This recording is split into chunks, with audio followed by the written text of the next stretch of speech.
کافی دیر سے ہم اور آپ تمامی حضرات ہمارے کافی علماء کرام یہاں پہ ممبر نور سے جلوہ بار ہیں.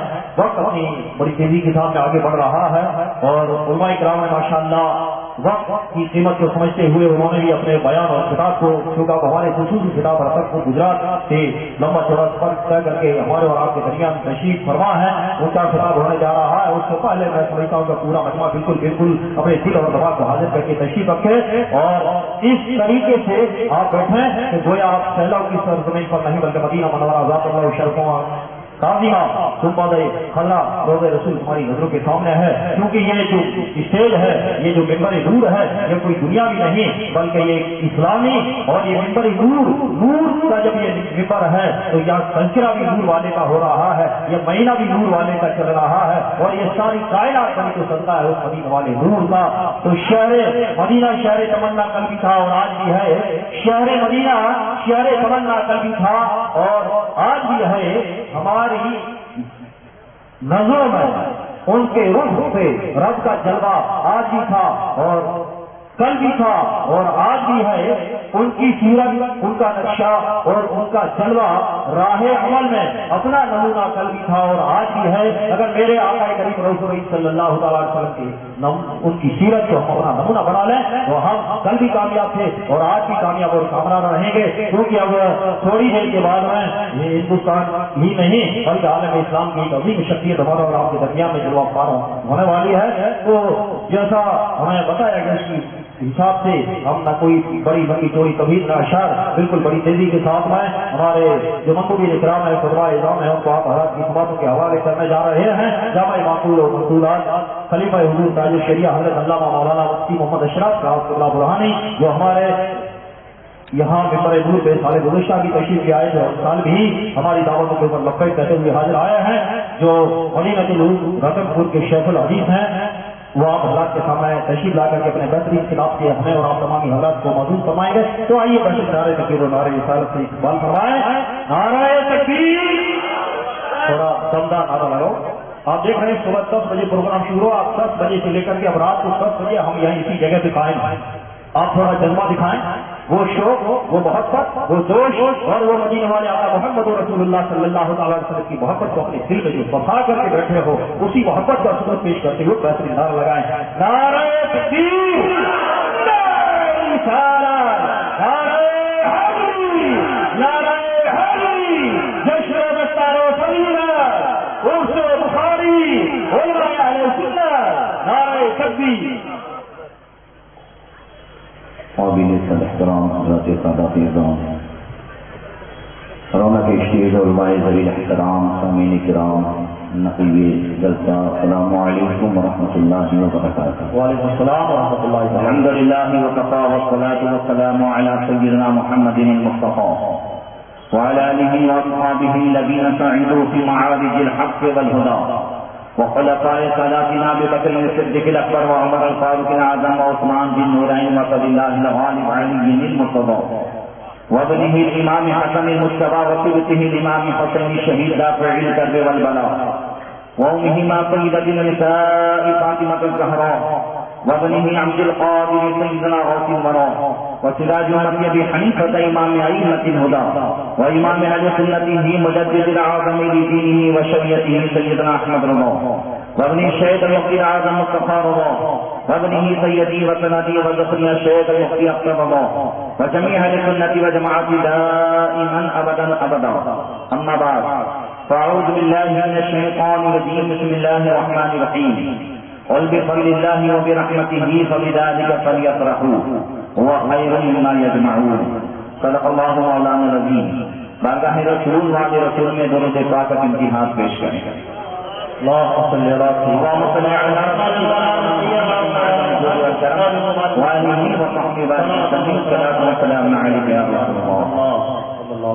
حضرات, آج ہمارا دارالعلوم انوار مصطفیٰ کی جلسے دستار بندی میں علماء و قراء کے سروں پر دستار کا تاج سجانے کے موقع پر دعائیں دینے لینے کے لیے اور خصوصیت کے ساتھ اس سرزمین کے بڑے ہی عظیم اولیاء کرام حضرت سیدنا شاہ علی شاہ بخاری، حضرت سید علاؤالدین شاہ بخاری، حضرت کبیر احمد شاہ بخاری رضی اللہ تعالی عنہ مجمعین کہ عرس کے موقع پر ان کی بارگاہ میں خراج عقیدت پیش کرنے کے لیے حاضر ہوئے. اللہ تعالی ہم سب کی حاضری کو قبول فرمائے. عید میلاد النبی صلی اللہ تعالی علیہ وسلم کے موقع پر بھی ہم اور آپ اپنے آقا مولا صلی اللہ تعالی علیہ وسلم کی بارگاہ میں بھی خراج عقیدت پیش کرنے کے لیے حاضر ہوئے. اللہ تعالیٰ اس محفل کو دنیا و آخرت میں ہم سب کے لیے ذریعہ نجات بنائے، فیضان اولیاء کرام سے مالا مال فرمائے، ان کے بتائے ہوئے چلے ہوئے راستے پر چل چل زندگی گزارنے کی توفیق عطا فرمائے. مولا کریم اپنے محبوب کی شفاعت نصیب فرمائے. صبح سے آپ میں جب سے آیا ہوں تب سے میں سن رہا ہوں کہ جلسہ ہے جلسہ بندی کا، جلسہ ہے اولیاء کرام کے عرس کا، اور صبح سے تذکرے ہو رہے ہیں باعث تخلیق کائنات کے، جانے کائنات کے، جانے ایمان کے. جو بھی مقابل آتا ہے وہ حضور کے مقام کو آپ کے سامنے رکھتا ہے. ایک وجہ تو یہ ہے کہ یہ ربیع النور کا مہینہ ہے، مگر ہم اور آپ دیکھتے ہیں کہ ہم اہل سنت والجماعت کی کوئی بھی محفل ہو، چاہے غم کی ہو چاہے خوشی کی ہو، ہمارے یہاں کوئی ذکر مصطفیٰ کے بغیر ہوتا ہی نہیں ہے. اس لیے کہ ذکر خدا روحانی غذا ہے اور ذکر مصطفیٰ اس کا نمک ہے. ذکر خدا روحانی غذا ہے اور ذکر مصطفیٰ اس کا نمک ہے. بغیر نمک کے کوئی غذا کے پھول نہیں، بغیر ذکر مصطفیٰ کے کوئی ذکر خدا کی بارگاہ میں قابل قبول نہیں. فرماتے ہیں ذکر سختی کے جب تک میں مشہور ہوں نمکین حسن والا ہمارا. تو ہم آپ کو حضور کے مقام کو سن رہے ہیں. ایک بڑی طویل حدیث ہے، اس کا آخری جز پیش کرتا ہوں. حضرت سلمان فارسی سے روایت ہے جسے قدسی ہے. اللہ ارشاد فرماتا ہے وَلَقَدْ خَلَقْتُ الدُّنْيَا وَأَهْلَهَا لَأَعْرَفَهُمْ كَرَامَتَكَ وَمَنْزِلَتَكَ عِنْدِي وَلَوْلَاكَ مَا خَلَقْتُ الدُّنْيَا. پیارے میں نے دنیا اور دنیا والوں کو اس لیے پیدا کیا کہ میری بارگاہ میں آپ کا جو مقام ہے وہ دنیا والوں کو دکھاؤ. بلند آواز سے آپ جتنا بولیں گے اتنا سبحان اللہ سبحان اللہ. آقا کریم نے فرمایا لِكُلِّ تَسْبِحَةٍ صَدَقَةٌ. بندہ ہر سبحان اللہ پہ ایک ایک صدقے کا ثواب پاتا. سبحان اللہ. اب تو بولتے رہیں گے ذرا زور سے، میری تھوڑی کمزوری ہے، میں بولتا بھی ہوں بلواتا بھی ہوں، تاکہ مجھے پتا چلے کہ میں کسی قبرستان میں نہیں کھڑا ہوں. ویسے بھی الحمدللہ کسی سننے کا دل کبھی مرتا نہیں ہے، اور بات ہے کبھی سو جاتا ہے مگر قرآن و حدیث اسے جگہ دیتی ہے. تو اللہ فرماتا حدیث قدسی میں کیا ہے، میں نے دنیا والوں کو اس لیے پیدا کیا کہ میری بارگاہ میں جو مقام ہے وہ لوگوں کو دکھاؤ بتاؤ. اور اگر یہ مقصد نہ ہوتا تو میں دنیا والوں کو پیدا ہی نہ کرتا. فرماتے وہ جو نہ تھے تو کچھ نہ تھا، وہ جو نہ ہو تو کچھ نہ ہو. جان ہے وہ جہان کی، جان ہے تو جہان ہے. دنیا اس لیے پیدا کی گئی کہ مصطفیٰ کے مقام کو دیکھیں. اور ہاں کل حشر کا دن اللہ کو علم بذات الصدور اس کی شان ہے، دلوں کے راز کو بھی جانتا ہے. اللہ کو ضرورت نہیں ہے کہ لوگوں کے حساب کے لیے حشر کا ایک دن 50,000 سال کے برابر. وہ اللہ کو ضرورت ہے، بلکہ حدیث میں تو مشکات شریف اور ترمذی شریف کی یہاں پر ہے کہ حضرت عبداللہ بن عمر کہتے ہیں، عمر کہتے ہیں کہ ایک دن حضور آئے اور جب اسلام موقع یہ کتاباں حضور کے ہاتھ میں تو رضی شرط ہے. پوچھتے ہیں جانتے ہو یہ دو رضی شرط کہتے ہیں؟ صحابہ کرتے ہیں لا یا رسول اللہ الا ان تخبرنا. حضور ہم نہیں جانتے، آپ جو خبر دیتے ہیں اتنا ہی جانتے. آپ جو خبر دیں اتنا ہی جانتے ہیں. حضور نے فرمایا للذی بیدہ الیمنی ھذا کتاب رب العالمین فیہ اسماء اہل الجنۃ واسماء آبائہم وقبائلہم ثم اجملا آخرہم. یہ جو میرے سیدھے ہاتھ میں رجسٹر ہے اس میں ٹوٹل جنتیوں کے نام ہے، ان کے باپ کے نام ہے، ان کے قبیلوں کے نام ہے، اور آخر میں ٹوٹل یہ مان دیا گیا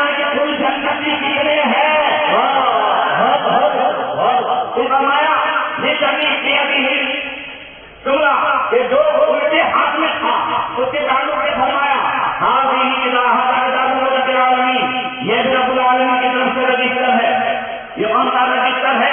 فیہ اسماء اہل النار، اس میں جہنمی کے نام، ان کے باپ کے نام، ان کے قبیلوں کے نام، ثم اسماء اللہ آخرہ، پھر اللہ نے اپنے محبوب کو سارا رجسٹر دے دیا ہے، اور پھر کل قیامت میں، تو کل قیامت کا دن یہ اس لیے کہ جو نہیں جانتے وہ بھی جانتے، اور جو دنیا میں نہیں مانتے وہ بھی آنکھوں سے دیکھ لے، کل مانیں گے تو پھر وہ ماننا کام نہیں آئے گا کہ جیسے اعلیٰ حضرت آواز دیں گے آج لے ان کی پناہ، آج مدد مانگ ہم سے، پھر نہ مانیں گے قیامت میں اگر مان گیا حضور کی شفاعت کا دروازہ کھولیں گے، اور ہر اولین و آخرین کا ہر آدمی دیکھ لے گا کہ قیامت میں اگر کسی کی چلے گی تو ہمارے نبی ہی کی چلے گی، سنتے ہیں کہ محشر میں صرف ان کی رسائی ہے، صرف ان کی رسائی ہے، جو جب آئی ہے مکہ میں یہ سچ کیا تھا اللہ رضا اللہ، ارے صرف ان کی رسائی ہے، صرف ان کی رسائی ہے،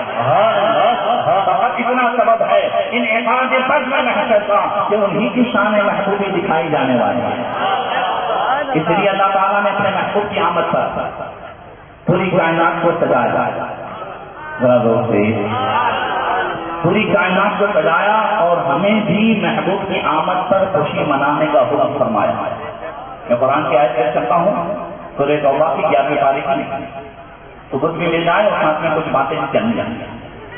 اللہ فرماتا ہے قل بفضل اللہ وبرحمتہ فبذلک فلیفرحوا، محبوب آپ فرما دیں کہ اللہ کے فضل اور اس کی رحمت پر لوگوں کو چاہیے کہ خوشیاں منائیں۔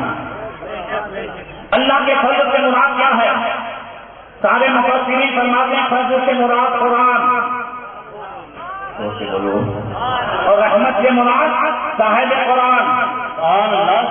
فضل ملنے پر بھی خوشی مناؤ اور رحمت کے ملنے پر بھی خوشی مناؤ۔ رحمت کے مراد حضور کی ذات ہے، اور خود قرآن کہتا ہے وما ارسلناک الا رحمۃ للعالمین، سارے جہان کے لیے رحمت بنا کر کے بھیجا۔ تو فضل ملنے، فضل سے مراد قرآن، جس رات قرآن اترا ہر سال اس کی بھی خوشی مناؤ، اور جس رات صاحب قرآن آئے ان کے آنے کی بھی خوشی مناؤ۔ اب سکے کی دو سائڈ ہیں، توجہ کون سی سائڈ کتنی سائڈ ہے؟ دو سائڈ۔ سکے کی ایک سائڈ کو وہ لوگ بھی مناتے ہیں جو میلاد الحرام کرتے ہیں، وہ قرآن فضل سے مراد مفسرین فرماتے ہیں قرآن، اللہ فرماتا ہے قرآن ملنے والی رات پہ خوشی مناؤ، اور منا رہے ہیں بالکل بولو ہر ایک منا رہے ہیں لیکن مناؤ۔ جو میلاد مصطفیٰ مناتے ہیں وہ بھی شب قدر مناتے ہیں، اور جو نہیں مناتے وہ بھی شب قدر منا رہے ہیں۔ تو ایک سکے کی ایک سائڈ پر ان کا ایمان ہے، اور ایک سائڈ والا سکہ کہیں چلتا نہیں۔ اسی وجہ سے یہ بیچارے کہیں چلتے نہیں، 1400 سال سے بھگائے جا رہے ہیں، جو تیرے در سے یاد کرتے ہیں وہ مدد نہیں خواب دیتے ہیں۔ ایک سائڈ والا سکہ کہیں چلتا نہیں، سکے کی دونوں سائڈ وہ صرف شب قدر کو مناتے ہیں کہ فضل ملا ہے، قرآن ملا ہے، ہم شب قدر کو بھی مناتے ہیں، اور ہاں 12ویں کو بھی مناتے ہیں۔ شب قدر کو قرآن آیا ہے تو 12ویں کو قرآن والا آیا ہے۔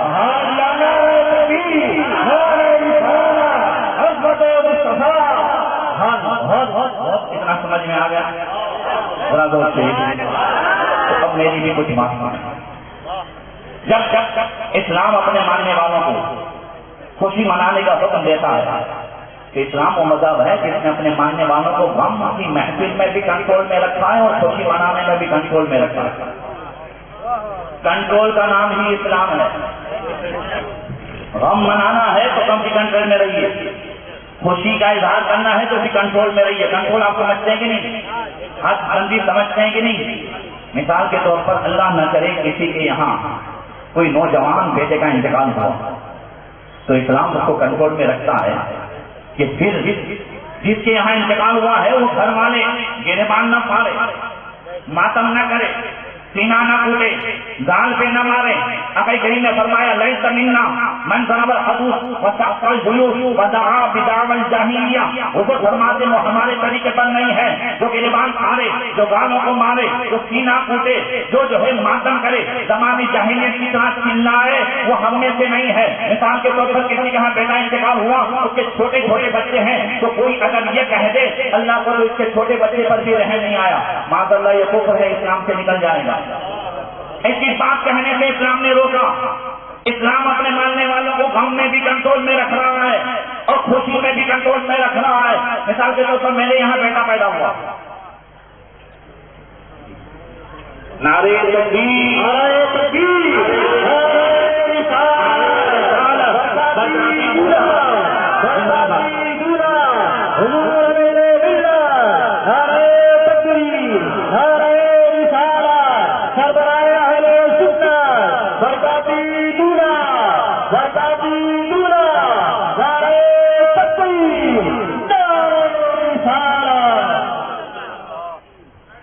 تمام حالات نیچے تشریف رکھتے ہیں. اعلیٰ رسول کے مقدس حضورات چہرے کا دیدار فرماتے رہیں اور تمام حالات ادب و احترام کے ساتھ نیچے تشریف رکھتے ہیں. سبحان اللہ. رب العالمین سے کہہ دیجیے سبحان اللہ. سبحان اللہ. اب برکتیں ہی برکتیں ہمارے درمیان موجود ہیں. آپ ذرا دور سے اب یہ وہاں پہ اسلام نے اپنے ماننے والوں کو غم منانے میں بھی کنٹرول میں رکھا ہے اور خوشی منانے میں بھی کنٹرول میں رکھا ہے. مثال کے طور پر اگر میرے گھر بیٹا پیدا ہوا، مجھے خوشی منانی ہے تو حکم ہے کہ میں اس کے عقیقے کے 2 بکرے کروں. لڑکی ہے 1 بکرا. عقیقے کی دعا پہ خیال کریں کہ اسلام اپنے ماننے والوں کو خوشی میں کیسے کنٹرول میں کر رہا ہے اور آئندہ خوشی کا کیسا حکم دے رہا ہے. مجھے میرے بیٹے کے آنے پر خوشی کا اظہار کرنا ہے تو پھر میں نے اللہ کے نام پہ بکروں کو ذبح کیا اور اس میں دعا پڑی لحمھا برحمی ودمھا بدمی وعظمھا بعظمی. اے اللہ میں بکرے کے خون کے بدلے میں میرے بیٹے کا خون، بکرے کے گوشت کے بدلے میں میرے بیٹے کا گوشت، اس کے کان کے بدلے میں میرے بیٹے کا کان، ہاں اس کے سارے اعضاء کے بدلے میں میرے سارے اعضاء، میرے بچے کے سارے اعضاء کے ان تمام جو ہے ایک عضو کی سلامتی چاہتا ہوں، حفاظت چاہتا ہوں. ہم نے اللہ کے نام پہ بکرے ذبح کیے اور ساتھ میں اپنے بچوں کی حفاظت اور ضمانت کی گارنٹی بھی لے لی. آئندہ سال میرا بیٹا 1 سال کا ہوا، اب مجھے برتھ ڈے منانا تو اسلام نے اس میں بھی کنٹرول میں رکھا. خوشی وہ مناؤں جس میں دنیا و آخرت میں کچھ نہ کچھ فائدہ ہو. بکرے عقیقے کے بکرے ذبح کرتے وقت جو دعا تھی اس دعا نے بتایا کہ میں وہ خوشی مناؤں کہ میرے بیٹے کو کسی نہ کسی کی دعا لگے. ذرا زور سے بولو، کسی نہ کسی کی دعا لگے. اب میں وہ جو ہے اگر اللہ نے مجھے دیا ہے میں غریبوں کو کھلاؤں. برتھ ڈے کی خوشی میں میرے بیٹے کے برتھ ڈے کی خوشی میں طلبا کو کھلاؤں. اور اگر اللہ نے اور زیادہ دیا ہے تو معاذ اللہ کئی جگہ تو میں گیا تو لوگوں نے بتایا لوگ یہاں برتھ ڈے پہ ہجڑے نچواتے ہیں، یہاں ڈھول بجاتے بلواتے ہیں. میں نے کہا اگر اللہ نے مجھے اور زیادہ دیا ہے، میں کروڑپتی ہوں، بہت اربوپتی ہوں اور بچے کا برتھ ڈے منانا ہے تو عقیقے کی دعا بتاتی ہے کہ وہ کام کروں جو میرے بچے کو دعا لگے. اپنے بچے کی پیدائش کی خوشی میں کسی اپنے محلے میں بیواؤں کو دیکھوں کہ جس کا بچہ پڑھنا تو چاہتا ہے، ڈاکٹر بننا چاہتا ہے، آگے بڑھنا چاہتا ہے، اس کے پاس فیس نہیں ہے، اپنے بچے کے اس برتھ ڈے کی خوشی میں ہاں میں اتنے روپئے اس میں لگا دوں تاکہ میرے بچے کو آگے چل کر کے وہ جب ڈاکٹر بنے، عالم بنے، حافظ بنے تو اس کی دعا میرے بچے کو لگے تاکہ اللہ تعالیٰ میرے بچے کو بھی عالم دین بنا دے، میرے بچے کو بھی میں نافع عطا فرمائے. بولو صحیح ہے کہ نہیں؟ ان سب میں اسلام نے کنٹرول میں رکھا ہے. جب ان سب چیزوں میں کنٹرول میں رکھا ہے تو بات چل رہی ہے حضور کی آمد کی خوشی. زور سے ذرا زور سے. ساری چیزوں کی دلیلیں ہیں مگر یاد رکھیے خوشی میں اوور ہو جانا، تلک حدود اللہ فلا تعتدوها، یہ اللہ کی حد ہے، حد میں رہو. جو چیز حد میں رہتی ہے وہ فائدے میں رہتی ہے. پانی حد میں رہتا ہے مفید رہتا ہے، ہوا حد میں رہتی ہے فائدہ مند رہتی ہے. پانی حد سے آگے بڑھ جائے تو طوفان ہو جائے، ہوا حد سے آگے بڑھ جائے تو طوفان ہو جائے. انسان بھی حد میں رہے تو عام فرشتوں کے اندر ہو جاتا ہے، اور حد سے آگے بڑھے تو شیطان ہو جاتا ہے. اس لیے حد میں اسلام نے اپنے ماننے والوں کو حد میں رکھا ہے، باؤنڈری میں رکھا ہے. دل کا حدود اللہ بڑا تعبدوہاں، یہ اللہ کی حد ہے، اس حد میں رہو. ہر چیز کا ثبوت ہمارے پاس موجود ہے. محبوب آ رہے ہیں، محبوب آ رہے ہیں تو اللہ نے اپنے محبوب کی آمد پر ساری کائنات کو سجایا. بس ایک حدیث کا ایک جز آپ تک پہنچاتا ہوں، کچھ باتیں اور کرنی ہے. القصائد الکبریٰ میں علامہ جلال الدین سیوطی رحمۃ اللہ تعالی علیہ بڑی طویل حدیث نقل فرماتے ہیں عمر بن قتیبہ سے. کہتے ہیں لما حضرت ولادت قامنا قال اللہ تعالی للملائکۃ افتحوا ابواب السماء كلها وابواب الجنان كلها وامر الملائکۃ بالحضور فلم يبق ملك الا حضر فتبشرها بعضها ببعض. جب حضرت آمنہ کے یہاں آقا کریم کی ولادت کا ٹائم ہوا، اللہ نے فرشتوں سے فرمایا آسمان کے دروازے کھول دو، جنت کے دروازے کھول دو، اور سارے فرشتوں کو حکم ہوا کہ جنوب کی شکل میں آمنہ کے گھر پہ آ جائے. سارے فرشتے جنوب کی شکل میں آمنہ کے گھر پہ آئے، اور سارے فرشتے ایک دوسرے کو مبارکبادیاں دینے لگے، مرحبا کے نعرے لگانے لگے، اس انداز میں مبارکبادیاں دینے لگے جس کا نقشہ استاد زمن نے کھینچا ہے. مبارک ہو وہ شخص سے باہر آنے والا ہے، گدائی کو زمانہ جس کے در پر آنے والا ہے. اب جلوس نکالنا فرشتوں کی سنت. فرشتوں نے 2 مرتبہ جلوس نکالا. ایک مرتبہ جب حضرت یوسف و یعقوب علیہ السلام کی ملاقات ہوئی تھی تب، اور ایک مرتبہ جب ہمارے آقا پیدا ہوئے تب آمنہ کے گھر. جلوس نکالنا سنت ہے یہ معلوم ہو گیا، مگر جلوس کے پیچھے حکمت کیا ہے؟ آج ہم آپ سے ابھی بات کر رہے ہیں تو سنانے والا بھی ماننے والا ہے اور سننے والے بھی ماننے والے ہیں. کچھ مجلسیں ایسی ہوتی ہیں کہ جس میں سب کوئی ماننے والا، مگر جب ہم حضور کے میلاد کا جلوس لے کر کے نکلتے ہیں تو اب ہر ایک ماننے والا نہیں ہے. کچھ تو کلمہ پڑھ کر کے بھی ماننے والے نہیں، کچھ تو کلمہ پڑھنے والے ہی نہیں. ان کے درمیان ہمیں نکلنا ہے تو پھر ہمیں کچھ پریکٹیکلی حضور کی تعلیم کا پیغام پہنچانا ہوگا. یہاں مائک سے ماننے والوں کو حضور کی تعلیمات پہنچائی جاتی ہے. کچھ تعلیمات ایسی ہے جو ہمیں پریکٹیکلی عملی طور پر پہنچانا ہوگا تاکہ دیکھنے والا یہ سمجھے. جلوس نکلتا ہے تو اس وقت ہر ایک کی نظر اس پر نکل رہتی ہے کہ یہ وہ دیوانے ہیں جو 1400 سال پہلے بھی ان کے نبی دنیا میں تشریف لائے، آج بھی وہ اپنے نبی کی یاد منا رہے ہیں. تو جلوس سے ایک سبق ملا اور نبی کی یاد لوگوں کے دلوں میں زندہ ہے. تو اب دوسرا سبق یہ دینے کی ضرورت ہے تاکہ لوگوں کو معلوم ہو جائے کہ 1400 سال ہو گئے پھر بھی یہ وہ ماننے والے ہیں جن کے درمیان نبی کی تعلیم بھی زندہ ہے. مثال کے طور پر کسی جگہ جلوس نکلتا ہے ظہر کی نماز کے بعد، کہیں صبح نکلتا ہے، کہیں ظہر بعد نکلتا ہے، کہیں عصر کا بھی ٹائم ہو جاتا ہے، مغرب کا بھی ٹائم ہو جاتا ہے. اب جتنے لوگ جلوس میں شریک ہیں، جیسے ہی ہم چل رہے ہیں نعتوں کی صدائیں بلند ہو رہی ہیں، اچانک اذان کی آواز آئی. اب سب کے سب جتنے جلوس میں ہیں سب کے سب پھیل جائیں اور سارے کے سارے مسجدوں میں پہنچ جائیں. تو کیا یہ پیغام نہیں جا سکتا کہ آج بھی یہ لوگ موجود ہیں کہ اتنے سال ہو گئے، صدیاں بیت گئی، پھر بھی جو 1400 سال پہلے انہیں کہا گیا تھا آج بھی ان کے سامنے آواز پہنچتی ہے. سب کچھ چھوڑ کر کے وہ اللہ کی بارگاہ میں سجدے کے لیے چلے جاتے ہیں. کیا ہم اس تعلیم کو آج بھی دوسروں تک نہیں پہنچا سکتے؟ بھائی صحابہ کرام مکے اور مدینے سے نکلے تھے، ایران سیریا تو بخاری شریف ترمذی شریف ان سب کی گھڑیاں لے کر کے نہیں نکلے تھے، وہ کتابیں لے کر کے نہیں نکلے تھے، وہ کیا لے کر کے نکلے تھے. یہاں سندھ میں آئے، ہندوستان میں آئے تو کتابیں لے کر کے نہیں آئے تھے، وہ کیا لے کر کے آئے تھے؟ وہ پریکٹیکلی وہ عمل لے کر کے آئے تھے کہ دیکھنے والا سمجھ جاتا تھا کہ یہ وہ ہیں کہ جن کے نبی نے 1400 سال پہلے جو تعلیم دی ہے آج بھی وہ تعلیم ان میں زندہ اور موجود ہے۔ مثال کے طور پر ایک بات کروں، حضرت سیدنا سید سالار مسعود غازی رحمۃ اللہ تعالی علیہ بیرائے شریف والے سرکار، ان کے مجاہدوں کے دستے گاؤں سے گزرتے تھے، اس وقت بھی مسلمانوں کی چھوی اور مسلمانوں کا کے تعلق سے ایسی باتیں پھیلائی گئی تھی کہ یہاں تک وادی ہے، جہاں جاتے ہیں ان کی ندیاں بہاتے ہیں، ایسے ہیں تیسے ہیں۔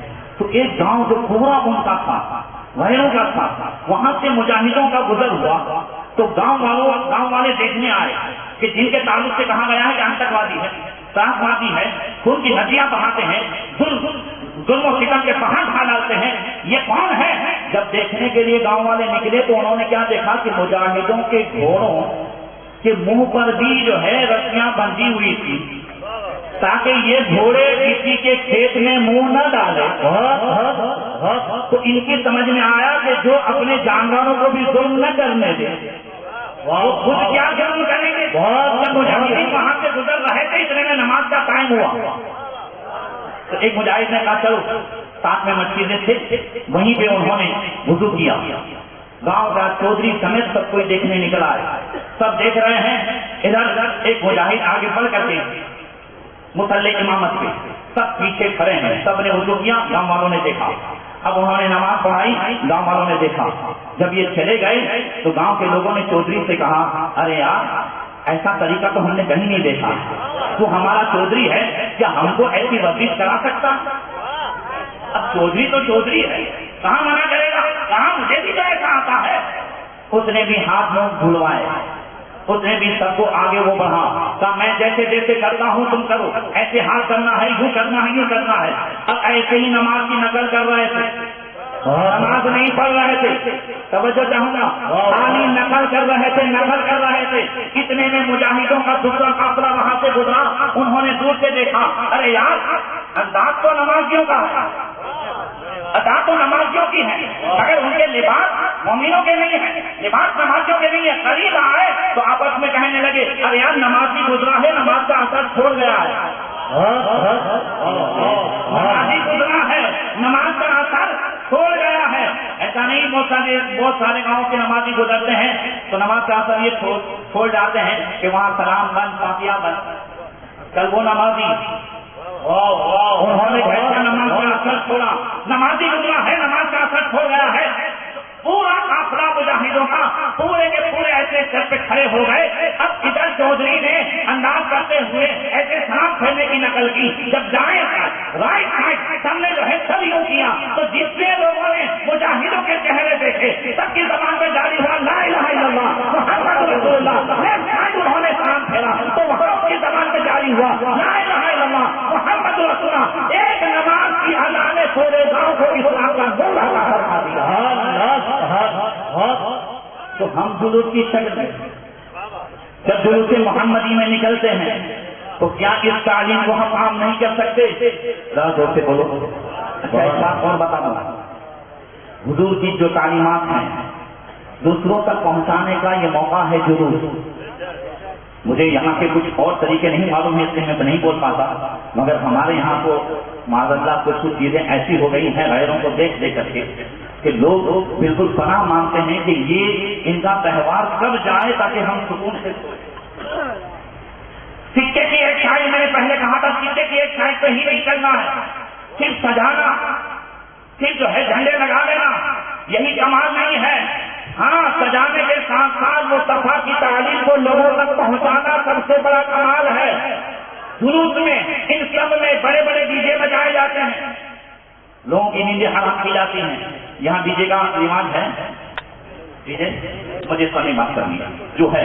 اب جلوس کے بیچ میں اب کوئی شربت دے رہا ہے، کوئی پانی دے رہا ہے، سب کے بیچ میں اگر وہی مصطفیٰ کا عاشق، مصطفیٰ کا دیوانہ بیٹھ کے پانی پیے، زور سے بولو یار، بیٹھ کے شیرنی کھائے، بیٹھ کے نیاز کھائے، تو ہاں جو غیر دیکھے گا اس کی سمجھ میں آئے گا کہ یہ وہ ہے جو 1400 سال ہو گئے علیہ وسلم کی سنتیں بھی زندہ ہے، حضور کی تعلیم بھی ان میں موجود ہے۔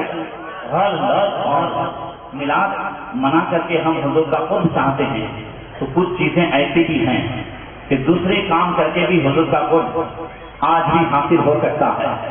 قرب سمجھتے ہیں ہر آدمی چاہتا ہے کہ کسی نہ کسی بڑے کا خاص ہو جائے۔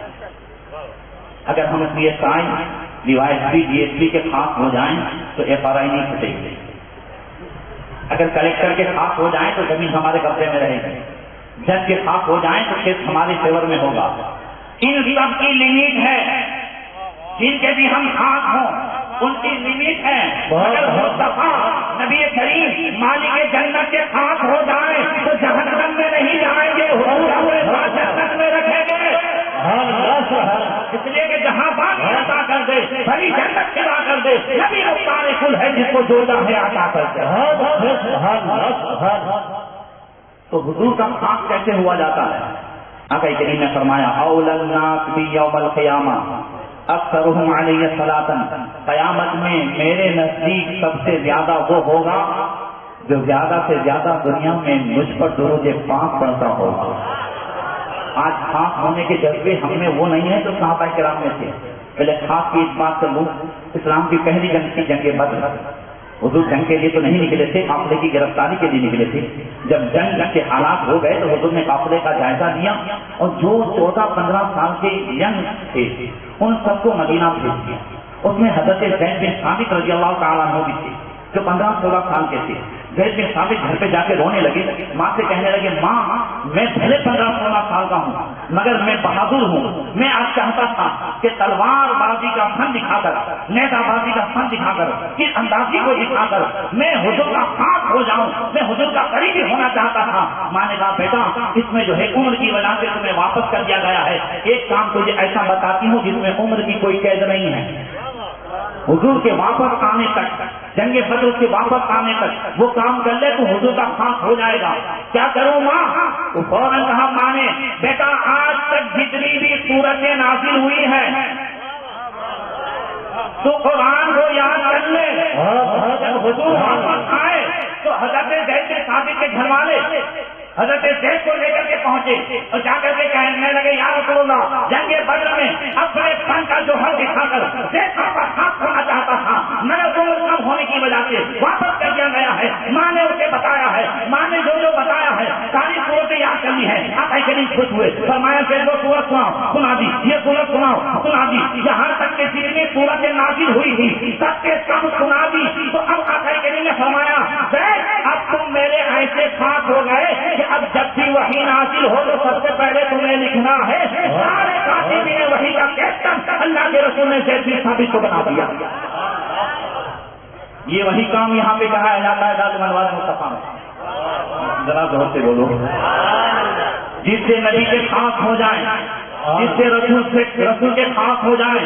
یہ قرآن یہ طلبا کو معمولی نہ سمجھیں، یہ ایسے خاص ہیں، ایسے خاص ہیں کہ آقا کریم نے فرمایا من اراد ان ينظر الى وتقاء الله من النار فلينظر الى المتعلمين۔ جو کوئی دنیا میں ایسوں کو دیکھنا چاہے کہ اللہ نے اسے دنیا ہی میں جہنم سے آزاد کر دیا ہے تو طالب علموں کے چہروں کو دیکھ لے، اللہ تعالیٰ نے ان سب کو جہنم سے آزاد کر دیا۔ یہ ایسے خاص ہیں۔ اور یاد رکھیے ہمارے حضرت سید صاحب قبلہ نے یہاں پہ وہ فوج، ایک تو یہ بارڈر کا ایریا ہے، ایک فوج وہ ہے جو ہندوستان کے لوگوں کی جان کی حفاظت کرتی ہے، اور ایک یہاں پہ دوسری فوج ہے، اور ہر فوج کا الگ الگ نام ہے، بٹالین ہے، یہ ہے وہ ہے۔ اب یہاں یہ جو فوج نکلتی ہے پوچھو کسی جاننے والے سے کہ یہ فوج کون سی فوج ہے تو ہر ایک جس کے آنکھ میں جیسا کانٹا ہوگا وہ بتائے گا، اور جس کے آنکھ میں نور ہوگا ویسا بتائے گا۔ کانٹے والے کہیں گے یہ کھانے والی فوج ہے، مگر نور والے کہیں گے برساتی جو رنگ ہے وہ برساتی رنگ سے آواز آئے گی، یہ کون سی فوج ہے؟ دریائے احمد سے فوج نکلی ہے، مدرسے اعلیٰ حضرت کی فوج نکلی ہے۔ اس وجہ سے بات یہ کر رہا تھا کہ ہم ایسا کام کریں جس سے اللہ کے رسول کے خاص ہو جائیں۔ ذرا دور سے آخری ایک دو پیغام مجھے بات کرنی ہے. خوب منائیں, جھنڈے بھی لگائیں, درود پاک کی محفل بھی سجائیں. ایک تو ہوتا ہے مسجدوں میں ختم کروا لینا, یہ آسان ہے. ایک ہوتا ہے خود پڑھنا اور بچوں سے پڑھوانا. میں کہتا ہوں درود پاک کی ریس لگائیں. آپ نے فرمایا الصلاۃ علیہ تنفق الفقر, مجھ پر درود پاک پڑھنا تمہاری محتاجی کو دور کر دے گا.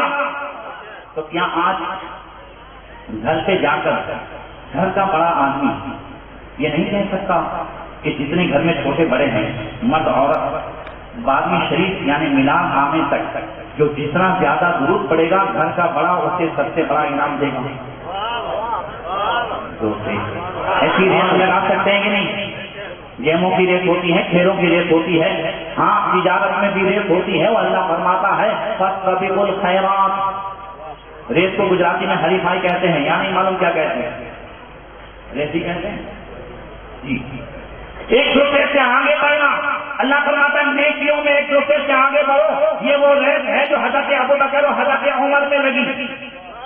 اور حضرت عمر نے کہا آج اگر موقع ہے میں ابوبکر سے آگے بڑھ سکوں تو بڑھ سکوں. سارا جو ہے مال جتنا تھا اس میں سے آدھا مصطفیٰ کے قدموں میں لائے تو دیکھا کہ ابوبکر خود مال لے آئے. یہ وہ ریس ہے جو ان میں لگی. تو ایسے گھر میں بھی ہم یہ ریس لگائیں اور کوشش کریں کہ ہم جو ہے زیادہ سے زیادہ گھر میں درود پاک پڑھیں. اور دیکھیں گے میلاد کے دن تک یہ 4-5 دن میں اچھا عمل ہوا ہے تو گھر کا بڑا آدمی کہہ دے اب آئندہ میلاد تک گھر میں جو جتنا زیادہ درود پڑے گا میں اتنا ہی بڑا اسے انعام دوں گا.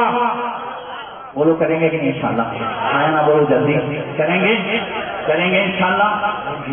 آخری بات, جھنڈے خوب لگائیں اور جھنڈے کی نشانی ہے, اس کے بھی ثبوت ہیں. ایک ملک کا جھنڈا دوسرے ملک میں نہیں لگ سکتا, مگر نبی کا جھنڈا ہر ملک میں لگ رہا ہے. اور یہ وہ جھنڈا ہے کہ کبھی کبھی ہم اجنبی گاؤں میں چلے جاتے ہیں تو میں اپنے ڈرائیور سے کہتا ہوں یار آپ یہ اپنے والے ہیں, مسجد میں دیکھ لیتے ہیں تو آپ بند کر کے چلے جاتے ہیں, چلو یہ اپنی مسجد. جھنڈے نشانی ہے. اسی طریقے سے روزانہ صبح ہم اٹھتے ہیں تو ہمارے سامنے بھی 2 جھنڈے ہوتے ہیں. اس جھنڈے کو ہم سامنے رکھیں اور پھر آگے کے کام کے تعلق سے سوچیں. مشکات شریف کی حدیث ہے, آقا کریم نے فرمایا من غدا غدا برایت ابلیس ومن غدا الى صلاۃ الصبح غدا برایت ایمان. جو صبح اٹھ کر کے سیدھے بازار گیا, صبح اٹھ کے سیدھے کھیت میں گیا, صبح اٹھ کے نوکری کے لیے گیا, اپنے جھنڈے روزگار کے لیے چلا گیا, کام کاج کے لیے چلا گیا, وہ ابلیس کے جھنڈے کے ساتھ گیا. اور جو صبح اٹھ کے فجر کی نماز کے لیے گیا وہ ایمان کے جھنڈے کے ساتھ گیا. جو ابلیس کے جھنڈے کے ساتھ جائے گا, جو ابلیس کے جھنڈے کے ساتھ جائے گا پورے دن پریشانی ہی پریشانی ہوگی. اور جو ایمان کے جھنڈے کے ساتھ جائے گا پورے دن رب کی مہربانی ہی مہربانی ہوگی. السلام علیکم. سبحان اللہ, بہت ہی بہترین.